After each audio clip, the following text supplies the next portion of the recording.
అనేక అంశాలు ఏ ఫేజెస్ లో ఎన్ని ఫేజెస్ ఏ రాష్ట్రంలో ఎలక్షన్లు పెట్టారు అనే అంశాలకు సంబంధించి కూడా పెద్ద ఎత్తున విమర్శలు, అఫ్ కోర్స్ విమర్శలు అని అక్కర్లేదు, అక్కడ ఒక క్లారిటీగా కూడా ఏంటి అనే అంశాలకు సంబంధించి కూడా అందరికీ క్లారిటీ.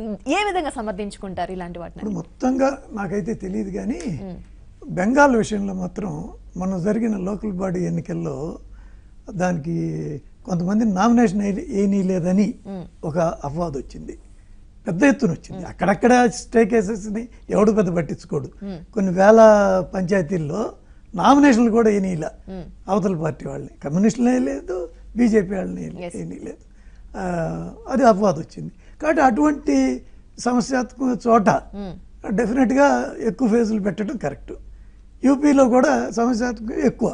అయితే కర్ణాటకలో ఎందుకు పెట్టారు, తమిళనాడులో ఒకసారి చేశారు, వాటన్నిటికీ ఇప్పుడు నేను ఇక్కడ ఎందుకు చేశారు నేను సమాధానం చెప్పలేను. అది ఈసీ అఫీషియల్స్ ఉంటే చెప్పాలి. కానీ కొన్ని రాష్ట్రాల్లో ఎందుకు ఉన్నాయని నేను చెబుతున్నా, లైక్ బెంగాల్ అండ్ యూపీ. అది మాత్రం డిజర్వింగే, అక్కడ అలాగా ఉండేది. ఇకపోతే ఇప్పుడు ఈ ఐటీ రైట్స్ నన్ను అడిగితే ఇంకెక్కువ చేయాలి. ఎందుకంటే ఎలక్షన్ టైంలోనే ఇంత క్యాష్ తిరిగి అందరి మీద చేయాలి. ఈ ఎలక్షన్ టైంలోనే ఇంత ఎక్కువ క్యాష్ తిరిగేది. మళ్ళీ మీరు చర్చకి వెళ్ళొద్దు రఘునాథ్ బాబు గారు. సో ఒక క్లారిటీ వచ్చేసింది, మీరు కూడా సమాధానం చెప్పలేని పరిస్థితులు. తమిళనాడులో పాండిచేరిలో కలిపి మొత్తం 49 స్థానాలు ఉంటే ఒకే ఫేజ్ లో ఎలక్షన్స్ పెట్టారు. కర్ణాటకలో కేవలం 28 స్థానాలకే ఒక ఫేజ్, ఇన్ని ఫేజెస్ లో ఎలక్షన్స్. ఏ విధంగా చూడాలి, ఏ విధంగా సమర్థించుకుంటారు? ఇప్పుడు వాటికి వాళ్ళు ఎప్పుడైనా కానీ ఈసీ రిప్రజెంటేటివ్ ఉంటే, లేకపోతే ఎవరన్నా కోర్టుకు వెళ్తే కోర్టులో వాళ్ళ అఫిడవిట్ ద్వారానా వాళ్ళు దానికి మొడాలిటీ ఏంటి అనేది వాళ్ళు ఏదో చెప్తారు, ఇస్తారు. అది దాని గురించి వాళ్ళని ఇప్పుడు నేనేమంటాను ఆ మాట ఈ ఒక పాయింట్ నేను కూడా ఈ ఎలక్షన్ కమిషన్ తప్పుపడుతున్నా. ఎలా తప్పుపడుతున్నా? వాళ్ళ సరిగా చూడకపోవటం వల్లే కదా ఇన్ని వేల కోట్ల ఆంధ్రాలో ఖర్చు అయింది. So failure in Andhra. Raghunath Babu గారు, election commission utter failure in Andhra. Raghunath Babu గారు, సో రఘునాథ్ బాబు గారు లాస్ట్ టైం తెలుగుదేశంతో కలిసి చేశారు కదా, అప్పుడు ఆయన దగ్గర. కాబట్టి ఈ విషయంలో మీ నిస్సహాయత నేను ఒప్పుకుంటున్నాను. ఇంకా తెలుగుదేశంకి చదగలుస్తున్నా. ఇన్ని రకాల రఘునాథ్ బాబు గారు, ఇన్ని రకాల అపవాదులు ఒక అంశంలో కాదు, అనేక అంశాల్లో. ఇంతకు ముందు మనం మాట్లాడుకున్నట్టుగా యోగి ఆదిత్యనాథ్ అంత పెద్ద కామెంట్ చేస్తే సైనికుల కోసం, సో ఇండిపెండెంట్ గా ఈసీ ఎక్కడ చర్య తీసుకున్న సందర్భం లేదు. దానికోసం సుప్రీంకోర్టు వరకు వెళ్లాల్సి వచ్చింది. సో పూర్తిగా ఎన్నికల వ్యవస్థని అపహాస్యం చేసేలా లేదా? ఇదంతా చేతకాంతనం అనుకోవాలా, ఏమనుకోవాలి? ఒక మాట వాస్తవం, మంది ప్రపంచంలో అతిపెద్ద ప్రజాస్వామిక దేశం, దానిలో ఎవరికి డౌట్ లేదు. ప్రపంచం మొత్తం కూడా గర్వంగా చెప్పుకునే దేశం. మనతో పాటు స్వాతంత్రం వచ్చిన పాకిస్తాన్ ఎలాగుందో మనం ఎలాగున్నామో అందరికీ తెలుసు. రోజు రోజుకి కూడా ఇంప్రూవ్ అవుతున్నాం అన్ని రకాలుగా. నాట్ ఓన్లీ అట్లీస్ట్ ప్రజాస్వామ్యం వరకే మాట్లాడుకుందాం. దీనికి మూలస్తంభం ఎన్నికల కమిషన్. సెషన్ లాంటి గట్టాళ్ళు వచ్చారు, దాన్ని కొంత డైల్యూట్ చేయడానికి ముగ్గురిని వేశారు. ఆ తర్వాత ముగ్గురు కూడా చేస్తున్నారు. అంటే డైల్యూట్ చేయడం అని అన్ను అంతా ఒక చోట కాన్సన్ట్రేట్ కాకుండా ఉండటం కోసం ఇట్స్ ఏ కంటిన్యూస్ ప్రాసెస్. ఈ ప్రాసెస్ లో ఓవరాల్ గా నేను రేటింగ్ చేయాలంటే ఈ ఎగుడు దిగుళ్ళు అన్ని చోట్ల ఉంటాయి. ఏది సెషన్ వచ్చినందువల్ల వచ్చిన బెనిఫిట్ ఉంది, వచ్చిన నష్టం ఉంది. ఆ నష్టాన్ని పూరించడానికి పివి నరసింహరావు లాంటి వాళ్ళు ముగ్గురిని చేయటం, ఆ తర్వాత దాన్ని కొనసాగించడం, వాళ్ళు కూడా అవన్నీ నడవటం, అన్నీ ఉన్నాయి. With all this by and large వ్యక్తిగతంగా నేను మాత్రం మన దేశంలో ఎన్నికలు చాలా సజావుగా జరుగుతున్నాయి. మొన్న ఈ యూపీలో లాస్ట్ అసెంబ్లీ ఎన్నికలు ఫస్ట్ టైం నాకు తెలిసి దేశం అంత పెద్ద రాష్ట్రంలో ఈ ఈవీఎం ఈ వివిప్యాట్తో సహా పెట్టారు, ఫస్ట్ టైం పెట్టారు. దానిలో కూడా కొంచెం సిరా అది ఇదై బ్లర్ అయ్యి ఇదయిందని కూడా వచ్చినాయి. అయినా కానీ ఒక సక్సెస్ఫుల్గా చేశారు. రిజల్ట్ కూడా వచ్చింది అనుకోండి, మాకు అనుకూలంగా వచ్చింది తర్వాత విషయం, ఎవరికి అనుకూలం అని కాదు. కాబట్టి ఎన్నికలు నిర్వహించడంలో ప్రధాన పాత్ర ఎవరిది? జిల్లా కలెక్టర్ది, ఆ కింద యంత్రాంగంది. ఆ యంత్రాంగం మారదు. పై కంట్రోల్ ఈసీ మారాడేమో కానీ ఇదే జిల్లా కలెక్టర్, ఇదే ఆర్డీఓ, ఇదే ఎంఆర్ఓ, ఇదే పోలీసు వీళ్ళే ఉండాలా. వాళ్ళ స్కూల్స్ లో అదేంటి టాయిలెట్లు లేవు, లేకపోతే ఫ్యాన్లు లేవు, వాటర్ లేదు మాట్లాడుతున్నారు. వీళ్ళ పిల్లల్ని అక్కడ పంపరు కాబట్టి అక్కడ ఆ దుస్థితి వీళ్ళకి తెలియదు. కానీ వాళ్ళు ఓటేయడానికి వెళ్లాల్సి వచ్చింది కాబట్టి ఆ దుస్థితి తెలుస్తుంది. ఇదన్నిటికి ఎవరు సిగ్గుపడాలి? అధికారంలో ఉన్నాళ్లే పడాలి.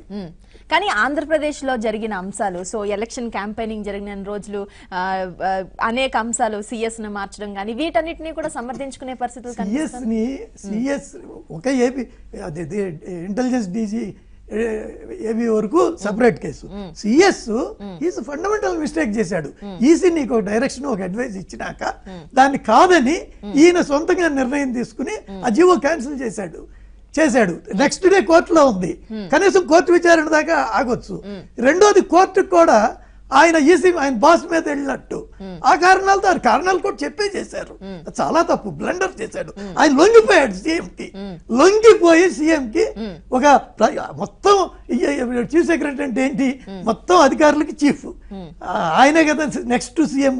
అటువంటి ఆయన ఈ ఎలక్షన్ టైంలో కూడా ఒక సీఎంకి అలా లొంగిపోవటం అంటే మామూలు టైంలో ఇంకెలాగ ఉంటాయి అసలు పరిస్థితులు? చాలా దారుణం అది. రైట్ దినకర్ గారు, ఆంధ్రప్రదేశ్ లో జరిగిన పరిస్థితులకు సంబంధించి ఏం జరిగింది అనేది ప్రతి దానికి తమ దగ్గర ఒక సమాధానం ఉంది. ఎలక్షన్ కమిషన్ ఆ నిర్ణయాలు తీసుకోవడానికి కూడా కారణాలు ఉన్నాయని చెప్తున్నారు. సో కానీ ఆంధ్రప్రదేశ్ ముఖ్యమంత్రి దీనిపైన పెద్ద ఎత్తున పోరాటం చేస్తున్నారు. ఏం చెప్తారు? ప్రజాస్వామ్యం గురించి మాట్లాడే నైతిక హక్కు బీజేపీకి అసలు లేదు.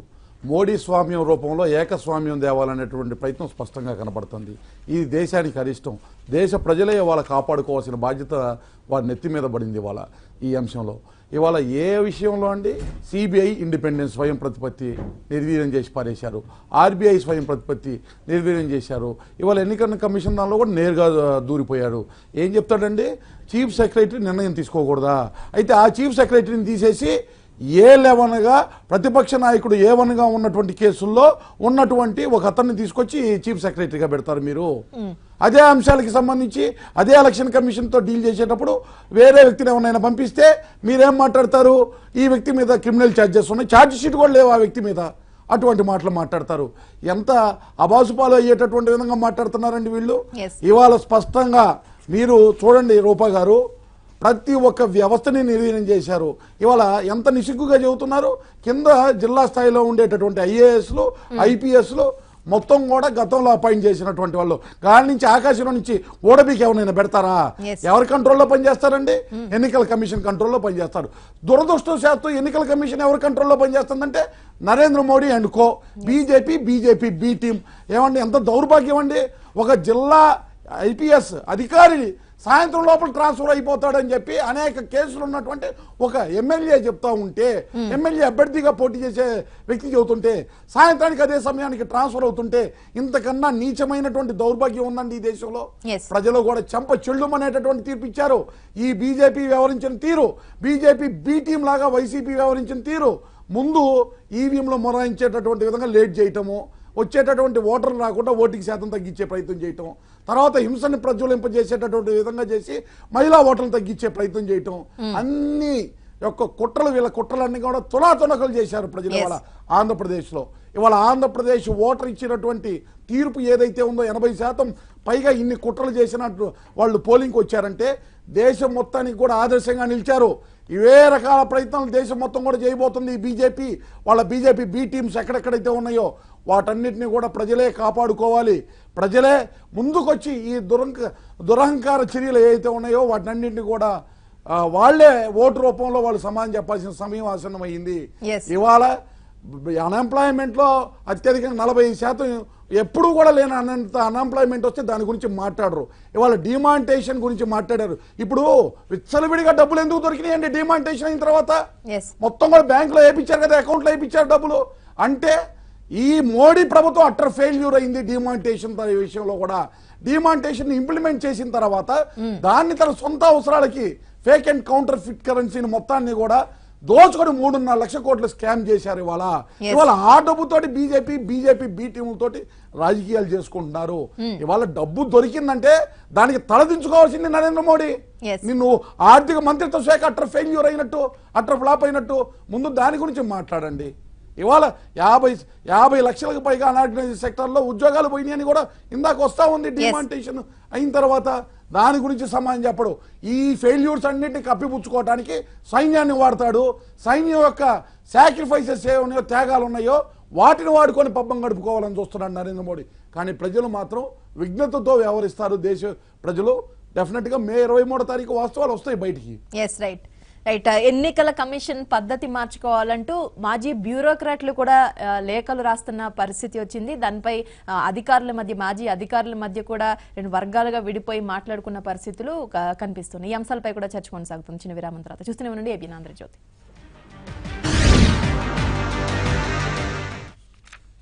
న్యూస్ రూమ్ కి తిరిగి స్వాగతం. జీవిరెడ్డి గారు, సో తమిళనాడులో పరిస్థితి చూస్తున్న ఒక ఎన్నికల డీజీని కొత్త పదవులు సృష్టించి అక్కడ ఉన్న క్యాడర్ విషయంలో అనేక గందరగోళాలు సృష్టించి ఈ స్థాయిలో తలకిందులై బీజేపీ నేతృత్వంలో ఈసీ పనిచేస్తుందని ప్రతిపక్షాలు పదే వాదిస్తున్నాయి. సో ఈ అంశాలకు అన్నిటికీ సంబంధించి ప్రజలకు ఒక క్లారిటీ వచ్చిందంటారు ఇన్ని విషయాలు జరుగుతున్న నేపథ్యంలో? ఇప్పుడు రఘునాథ్ బాబు గారు ఇందాక చెప్తూ ఇక్కడ కూడా మళ్ళీ కన్వీనియంట్గా చెప్పుకోండి. ఏంటి, ఎలక్షన్ కమిషనర్ ఏపీలో ఫెయిల్యూర్ అయిందంట. ఎలా ఉందంటే అదొక కన్వీనియంట్గా చెప్పుకోండి. యాక్చువల్గా ఇక్కడ ఏంటంటే ఎలక్షన్ కమిషన్ 2 డ్యూటీలు, ఒకటి ఫెయిల్యూర్ అవటం ఒకటి ఎత్తు అయితే, రెండోది వత్తాసు బతకడం. ఇప్పుడు ఫెయిల్యూర్ అంటే ఈఎండ్ఓ అని ఉంటుంది, మాకు అకౌంట్స్లో ఉంటుంది. ఈఎండ్ఓ అంటే ఎర్రర్స్ అండ్ ఒమిషన్స్ ఎక్సెప్టెడ్ అంటారు. అంటే ఒక నార్మల్ రేంజ్లో ఉన్నదానికి ఎవరైనా సరే, ఆఫ్టర్ ఆల్ హ్యూమన్ బీయింగ్స్ కాబట్టి కొన్ని నార్మల్ ఫిల్పరేజ్ ఉంటుంది, దాన్ని యాక్సెప్ట్ చేయాలి. ఒక 100% పనిలో ఒక 2%, 3% ఎవరు చేసినా ఉంటుంది, దాన్ని యాక్సెప్ట్ చేయొచ్చు. కానీ అది 2%, 20% ఏందనుకోండి అబ్నార్మల్ అవుతుంది. అది ఫెయిల్యూర్. అది నార్మల్గా మనము ఏదో ఈఎండ్ఓ కింద తీసేయలేము, దాన్ని ఎర్రర్స్ అండ్ ఒమిషన్స్ కింద తీసేయలేము. అబ్జల్యూట్లీ అది ఫెయిల్యూర్. దాన్ని యాక్సెప్ట్ చేస్తున్నాం కాబట్టి ఈసీ ఫెయిల్యూర్ అంటే దాని అర్థము బీజేపీతో శుద్ధంగా ఉందని కాదు. ఒకటి. రెండో అంశము ఇక్కడ ముఖ్యంగా జరుగుతుందంటే, ఒకటి ఫెయిల్యూర్ అయితే, రెండోది వత్తాసు పలకడం. మరి అలాంటి ఆఫీసర్స్ ఎందుకు తెచ్చి పెట్టారంటే బీజేపీ నేతృత్వంలో మన దానికి సమాధానం చెప్పాలి. ముఖ్యంగా రెండోది ఏంటంటే వత్తాసు పలకడం కేంద్ర ప్రభుత్వానికి, ఎస్పెషల్లీ బీజేపీకి. ఈరోజు వాళ్ళ ప్రభుత్వం ఉంది కాబట్టి. ఉదాహరణగా తీసుకున్నట్లయితే తమిళనాడులో వేలూరు లోక్సభ కాన్స్టిట్యూన్సీలో 11 కోట్ల రూపాయల క్యాష్ దొరికిందని చెప్పేసి ఏకంగా ఎన్నికనే రద్దు చేశారు. ఈరోజు రఘునాథ్ బాబు గారు క్లియర్గా చెప్పాడు, టీడీపీ ఒక 25 కోట్లు, వైసీపీ ఒక 25 కోట్లు ఏపీలో ప్రతి నియోజకవర్గంలో ఖర్చు పెట్టినది. మరి అలాంటప్పుడు ప్రతి నియోజకవర్గాన్ని మీరు రద్దు చేయాలి కదా, వారి నోటీసులు ఉన్నప్పుడు. అలా వదిలిపెడదాం, టెక్నికల్గా వదిలిపెట్టేసి జనరల్గా థింక్ చేస్తే ఈరోజు రూపాయి గారు దేశం మొత్తం మీద 543 స్థానాల్లో లోక్సభలో ఎన్నికలు నడుస్తుంటే కొన్ని పెట్టాలి, కొన్ని పెట్టారు. ఏ నియోజకవర్గంలో డబ్బులు ఖర్చు పెట్టట్లేదు. ఏ చిన్న పిల్లని అడిగినా చెప్తారు. అక్కడే ఎందుకు వస్తుంది అంటే తమిళనాడులో డిఎంకే ఈరోజు క్లియర్గా, డిఎంకే కాంగ్రెస్ అలయన్స్ క్లియర్గా 1 సైడ్ విక్టరీ ఉంది. సో వాళ్ళని భయపెట్టాలి. అందుకనే కదా ఒక శాంపిల్గా ఒక నియోజకవర్గాన్ని రద్దు చేస్తే భయపడిపోయి మిగతా సార్లు ఆపేస్తారని చెప్పేసి. ప్లస్ రెండోది ఏంటి, ప్రజల్లోకి కేవలం వీళ్ళు డబ్బులు పంచడం వల్ల వీళ్ళ వల్ల ఒక ఎన్నిక ఆగిపోయిందంటే ప్రజలు వీళ్ళని అసహించుకోవాలి. వీళ్ళ వల్ల ఒక ఎన్నికలే రద్దయినవి, ఒక నియోజకవర్గానికి రద్దయిందంటే అది మోరల్గా చూస్తే ప్రజలు ఏంటంటే ఒక అసహ్యభాయం రావడానికి అవకాశం ఉంటుంది. సో ఈ రెండింటిని ప్రజలకు చొప్పించాలి, అది వాళ్ళ ఉద్దేశం. ఇంత దుర్మార్గమా మీరు చేయండి, చేసిన దాన్ని తప్పు పట్టం. బట్ అన్ని సార్లు జరుగుతుంది కదా, 543 సార్లు మీకు డబ్బులు దొరుకుతుంది కదా. నారాయణగూడలో 8 కోట్ల రూపాయలు దొరికింది. మరి సికింద్రాబాద్ రద్దు చేశారా మొన్న, జరుపుకున్నారు కదా. మరి వాళ్ళు చెప్పిన లెక్కల ప్రకారం చూస్తే అది 8 టైమ్స్ ఉంది కదా, 16 టైమ్స్ ఉంది కదా ఖర్చుకు మించి. మరి రద్దు చేశారా? ఏపీలో దొరికినాయి కదా చాలా సార్లు, మిగతా సార్లు దొరుకుతున్నాయి కదా. అంటే ఎక్కడైతే వీళ్ళు వీక్ గా ఉండి అక్కడ 1 సైడ్ ల్యాండ్ సైడెడ్ విక్టరీ వస్తుంది అనుకున్న సాట ఇదిగో ఇలాంటి పంద, 50-50 ఉన్న కాడ ఇంకొక రకమైన పంద. అంటే ప్రతి అంశంలో కూడా ఆచి చూసి అంటే అవతల వాళ్ళకి బెనిఫిట్ రాకూడదు. ఈ నెల 2 నెలల్లో జరిగిన అంశాలన్నీ కాంగ్రెస్ పార్టీకి ఏమన్నా లాభించే అవకాశం కనిపిస్తుందా? ప్రజల్లో కొంత క్లారిటీ వచ్చే అవకాశాలు ఏమన్నా ఉన్నాయనుకుంటున్నారా? అది ఇప్పుడు దాన్ని ఏమంటారు, మనకు పిల్లి పాలు తాగుతూ ఎవరు చూడట్లేదు అనుకుంటూ ఈ బీజేపీ వాళ్ళు కూడా ఇలాంటిని చేస్తూ ప్రజలు ఇవన్నీ మేము కాంగ్రెస్ వాళ్ళు లేకపోతే మా మిత్రపక్షాలు దొరికిపోతే వాళ్ళని అసహించుకుంటారు ఇందా నేను చెప్పే కదా, ఆ ఉద్దేశంతో చేస్తున్నారు. కానీ ప్రజలు ఆ వేళ వీళ్ళు ఆలోచిస్తున్నారు అని అనుకుంటున్నారు. కాకపోతే ఇలాంటి పనికిమాలిన చర్యలకు పాల్పడుతున్నారని చెప్పేసి ప్రజలు అసహించుకుంటున్న సంగతి వాళ్ళకి అర్థం కావట్లేదు.